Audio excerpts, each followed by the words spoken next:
Zebrafish are one of the most valuable organisms in biomedical research. Their transparent embryos and genetic similarity to humans make them essential for studying development, disease, and drug discovery.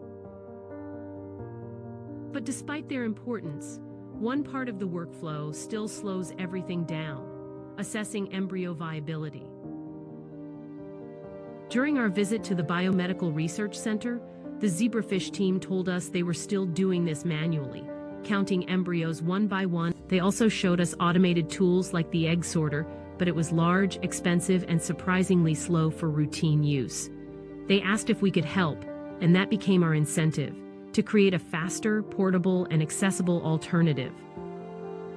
From that challenge, we created Petriscope, a compact, cost-effective, and fully automated imaging system for zebrafish embryo analysis. Petriscope uses a Raspberry Pi 5 and an autofocus USB camera inside a controlled lighting chamber to capture high-quality images. Our machine learning pipeline identifies each embryo and classifies it as alive or dead, all within less than a second and completely stain-free. With its built-in touchscreen, the device runs fully standalone. No computer, no manual counting, and no complex setup. Petriscope. Simple, affordable, and effective.